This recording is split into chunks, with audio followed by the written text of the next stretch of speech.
O presidente da Xunta, o vicepresidente e o alcalde da cidade, entre outras autoridades, visitaron nesta xornada o novo edificio xudicial da Parda, un espazo que, tal e como confirmou nesta xornada Alberto Núñez Feijóo, estará listo para entregar a cidade de Pontevedra en abril do 2019. Por lo tanto, unha vez notificado a Xunta formalmente o compromiso, entendo que ninguén vai a fallar os cidadáns de Pontevedra e entregaremos este edificio o patrimonio dos cidadáns, a Administración de Xustiza, en definitiva, os galegos neste próximo primavera do ano 2019. Unha nova máis que positiva para a cidade e que valoraba deste xeito o alcalde Miguel Anxo Fernández Lores. Alégrome sempre que o presidente da Xunta ven a Pontevedra, pero se ven a ver a parte final dunha obra, pois moito máis, non? Porque quer dicir que hai execución de obra pública que é moi necesaria para todas as cidades e para Pontevedra tamén, non? Por lo tanto, eu agardo que se vayan cumplindo os prazos,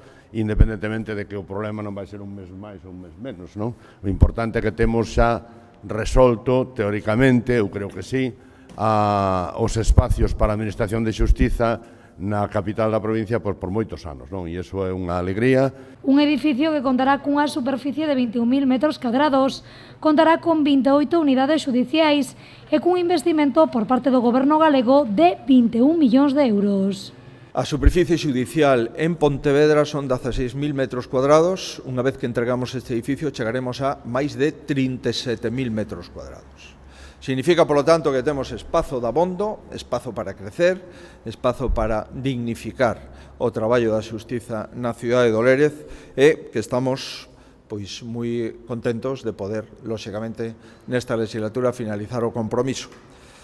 Vostedes comprobarán que estamos ante un edificio arquitectónicamente lixeiro, ante un edificio que o que busca son espacios diáfanos, o que busca é falar co entorno do lugar onde se atopa, con 3 prazas públicas, máis unha praza interior do edificio. Estamos falando de unha estructura arquitectónica que nos gustaría pois que todos os edificios de Galicia, desde o punto de vista dos servicios públicos, se pareceran a este. Un edificio que contará con 2 obxectivos claros para a xustiza e para a cidade de Pontevedra. En primer lugar, era solventar un problema de hacinamento, un problema de falta de espazo, un problema de espazos dignos na Administración de Xustiza en Pontevedra, e o segundo problema, o segundo obxectivo, era deixar para as próximas décadas, se refería o alcalde a isto, para as próximas décadas unha infraestructura suficiente, axeitada, unha infraestructura digna, unha infraestructura na que nos sintamos orgullosos os que colaboramos na súa construción para deixar nas próximas décadas. Ambos os dous obxectivos se cumpren con este edificio de 21.000 metros cuadrados que se incorpora a través de unha pasarela de 40 metros ás instalacións que están neste momento traballando os profesionais da xustiza. Con esta infraestructura, o presidente lembrou que serán 200 millóns de euros os que se destinen a Pontevedra nesta legislatura, falando do Gran Montecelo, o edificio de Benito Corval, a estación intermodal e a Ponte da Barca. Feijóo tamén quixo lembrar nesta xornada que quedarían pendentes varios asuntos que tratarán nas vindeiras semanas nunha reunión co alcalde da cidade.